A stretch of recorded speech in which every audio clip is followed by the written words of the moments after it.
Bonjour à toutes. Bien.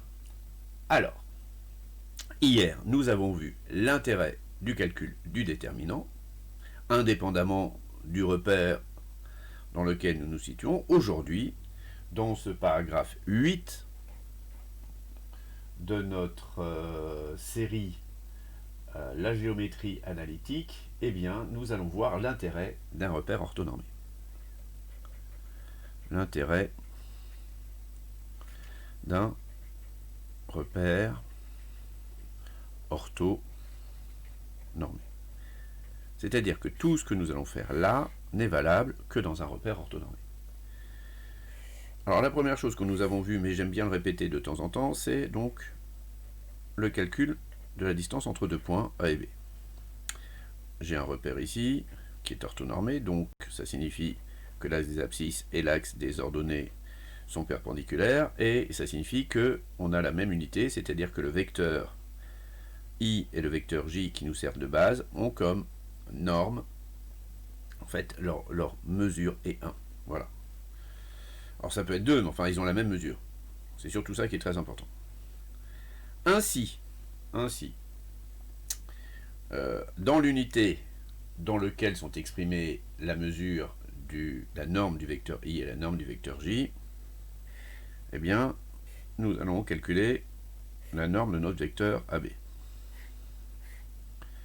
qui est ici. Alors, je mets AB, je pourrais mettre... Alors, la norme du vecteur AB correspondra évidemment à la distance AB. Donc là, j'ai mon abscisse et mon ordonnée. Ici, j'ai mon abscisse, mon abscisse et mon ordonnée. Mais absolument n'importe quoi. J'ai mon abscisse et mon abscisse, et là, j'ai mon ordonnée et mon ordonnée. Franchement, voilà. Hop, ici, j'ai un petit angle droit. Pourquoi j'ai un petit angle droit? Parce que je suis dans un repère orthonormé. Je vais nommer C ce point, et je vais dire tout simplement que la distance AB au carré, c'est la distance AC au carré, plus la distance BC au carré. Ce qui veut dire que la distance AB, c'est la racine carrée de AC carré plus BC carré. Alors là, il ne faut pas céder à la tentation. Parce qu'évidemment, on est très très tenté par écouter des petites voix qui nous diraient mais la racine carrée d'une somme, c'est la somme des racines carrées. Eh bien, absolument pas, évidemment. Je vais devoir exprimer AC carré, donc cette distance-là, c'est YK moins YB en valeur absolue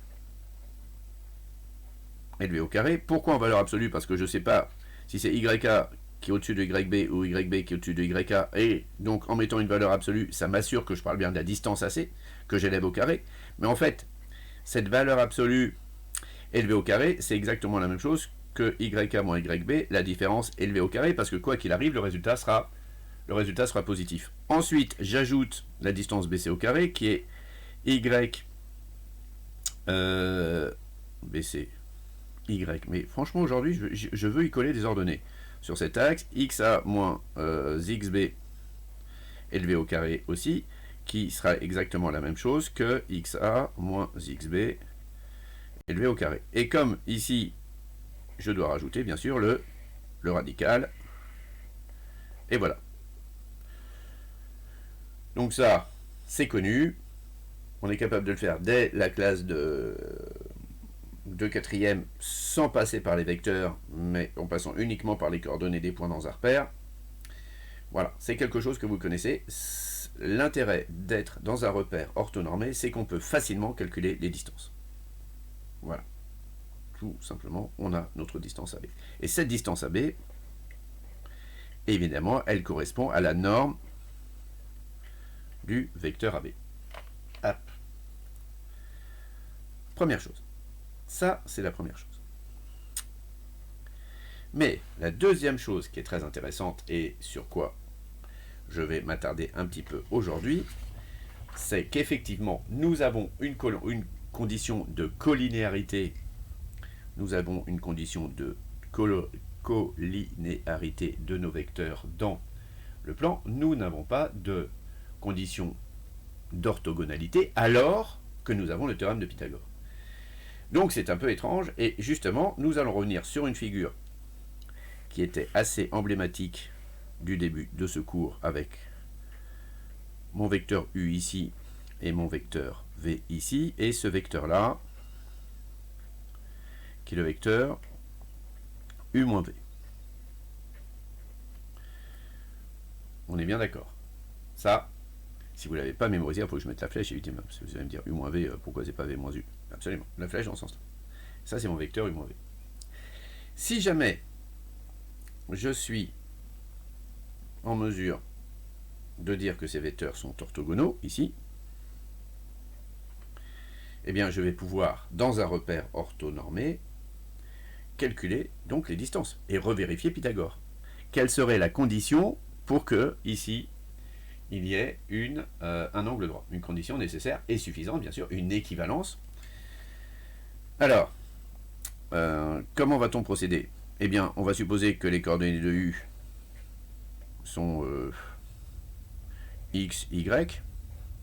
C'est une bonne idée. Les coordonnées de V sont telles x' et y', et le vecteur U moins V aura comme coordonnées x moins x' et y moins y'.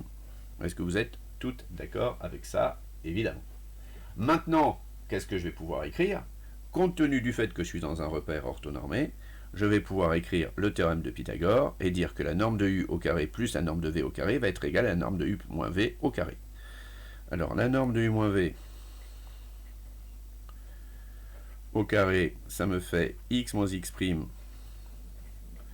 au carré plus y moins y' au carré, ce qui me fait x carré plus x' carré moins 2xx' plus y carré plus y' carré moins 2y'. Ça, c'est ma norme de U moins V au carré.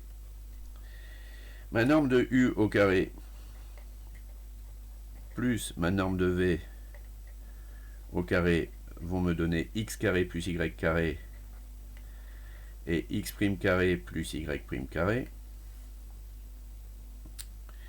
Et maintenant, qu'est-ce que dit le théorème de Pythagore? Il dit, si mon triangle, alors je peux nommer des points A, B, C et rectangle en A, alors la différence entre BC au carré et AC au carré moins AB au carré est égale à 0.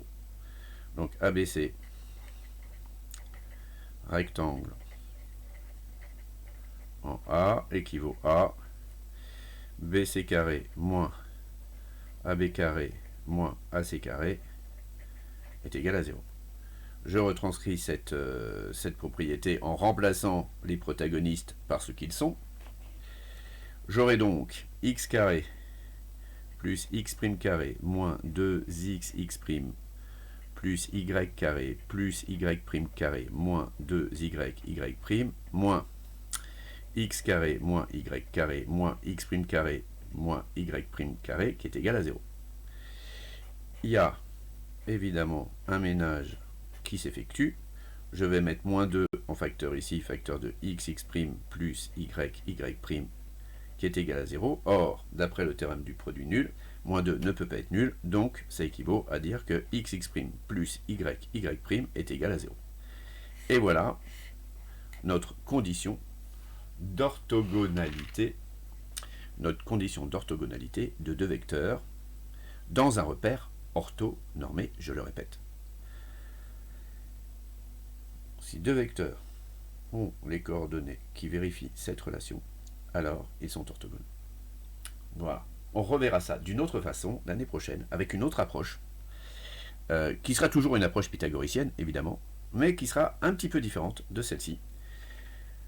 Nous avons donc la possibilité maintenant de tester de la collinéarité et de l'orthogonalité de deux vecteurs. Alors attention, ce n'est pas pour autant qu'il va falloir confondre, c'est le deuxième point de ce paragraphe, quelque chose d'important. Ce n'est pas parce que c'est pas collinéaire que c'est orthogonal, bien sûr. C'est soit collinéaire, soit orthogonal, soit c'est quand on ne formons pas un angle droit. Et ce qui nous reste à découvrir, évidemment, et ce sera le sujet de l'année dernière en classe de première, c'est est-ce qu'on sera en mesure de déterminer l'angle formé par deux vecteurs, d'accord? Voilà, d'une façon quand même relativement simple. Donc pour l'instant, si on récapitule un petit peu nos capacités intellectuelles, nous sommes capables de tester ça. Si les vecteurs sont collinéaires, ok. Si les vecteurs sont égaux, enfin bon, ça c'est sans intérêt. Enfin, c'est sans intérêt. Ça a de l'intérêt, mais je ne vais pas vous expliquer pourquoi deux vecteurs sont égaux, parce qu'ils sont égaux. Donc ça, c'est le déterminant qui est égal à 0. Et on est aussi capable de tester ça. Un vecteur qui est ici, et un vecteur qui est ici, et des vecteurs qui sont orthogonaux. Donc ça, c'est ok. Et ça, c'est ok. C'est une jolie feuille pour pas grand-chose. Mais enfin, bon, je sais tester ça, je sais tester ça. Je sais calculer la norme du vecteur. Par contre, si j'ai un vecteur comme ça et un vecteur comme ça, qui forment ici un angle, je suis toujours pas capable de le déterminer sans des calculs. Je serais capable de le faire, hein, ça serait possible. Hein. Ça serait possiblement possible de le faire. Mais on ne va pas rentrer dans des détails comme ça. Ça, c'est ce qui nous restera à faire en classe de première, ce qui vous restera à faire en classe de première. Et c'est relativement intéressant et c'est assez génialissime d'avoir ce genre de choses à portée de main. Pour l'instant, on va se contenter de ce qu'on a, et c'est déjà pas mal. C'est l'orthogonalité et la collinéarité. Alors, je ferai un paragraphe 9 qui sera de l'intérêt de la collinéarité à l'image du paragraphe 7 qui était l'intérêt du déterminant nul. Voilà. Je pense que ça suffit pour aujourd'hui. Déjà, il faut retravailler un peu tout ça. Je vous ai préparé deux petits exercices à faire qui n'ont pas nécessairement un rapport avec ça, mais qui sont à faire quand même. Je vous souhaite à toutes une excellente journée et surtout, évidemment, vous prenez bien soin de vous.